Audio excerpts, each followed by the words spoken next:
Bismillahirrahmanirrahim. Kaum muslimin yang dirahmati Allah Subhanahu wa taala, kita akan membahas tentang al-wala wal bara.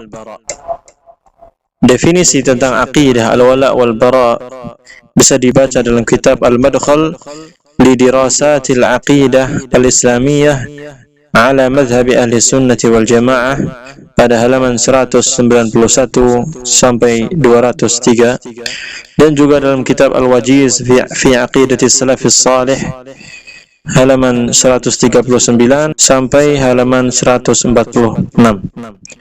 dan kitab-kitab lainnya bisa dicari. Kaum muslimin dirahmati Allah Subhanahu wa taala, al-wala dalam bahasa Arab mempunyai beberapa arti.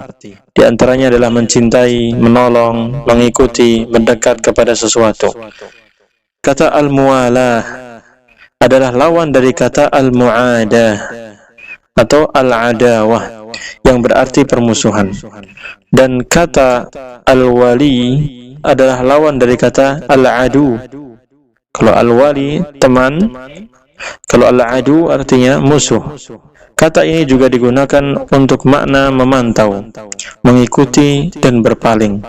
Jadi ia merupakan kata yang mengandung dua arti yang saling berlawanan. Dalam terminologi syariat Islam, atau dalam istilah syariat Islam, al-wala berarti penyesuaian diri seorang hamba terhadap apa yang disukai dan diridai Allah Subhanahu wa taala berupa perkataan, perbuatan, kepercayaan, dan orang. Jadi ciri utama wali Allah Subhanahu wa taala adalah mencintai apa yang dicintai oleh Allah dan membenci apa yang dibenci oleh Allah.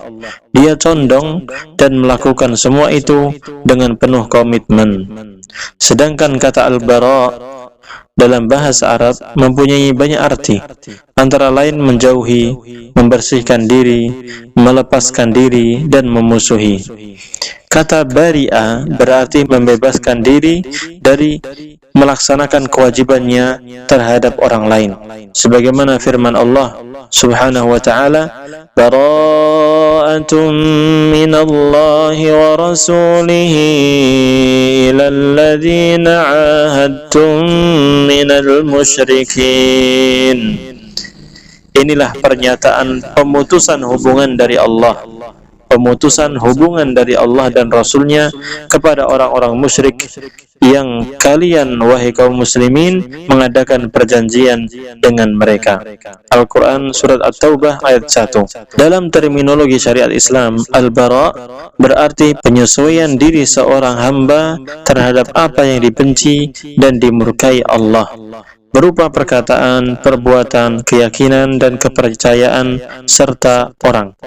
Jadi, ciri al-bara adalah membenci apa yang dibenci Allah secara terus-menerus dan penuh komitmen. Maka cakupan mana al-wala adalah apa yang dicintai Allah, sedangkan cakupan mana al-bara adalah apa yang dibenci oleh Allah. Dari penjelasan yang tadi, maka akidah al-wala dan al-bara dapat didefinisikan, diberikan pengertian sebagai penyesuaian diri seorang hamba terhadap apa yang dicintai dan diridai Allah, serta apa yang dibenci dan dimurkai Allah dalam hal perkataan, perbuatan, kepercayaan, dan orang. Dari sini, kemudian kaitan-kaitan al-wala dan al-bara terbagi menjadi 4. Yang pertama, perkataan. Maka seperti zikir, ini dicintai oleh Allah Subhanahu wa taala, sedangkan mencela dan memaki itu dibenci oleh Allah Subhanahu wa taala. Yang kedua, perbuatan. Salat, puasa, zakat, sedekah, dan berbuat kebaikan, mengerjakan sunnah-sunnah Rasul sallallahu alaihi wasallam, itu semuanya dicintai oleh Allah Subhanahu wa taala. Sedangkan tidak salat, tidak puasa, bakhil, pelit, riba, zina, minum khamr, dan perbuatan bid'ah, itu semuanya dibenci oleh Allah Subhanahu wa taala.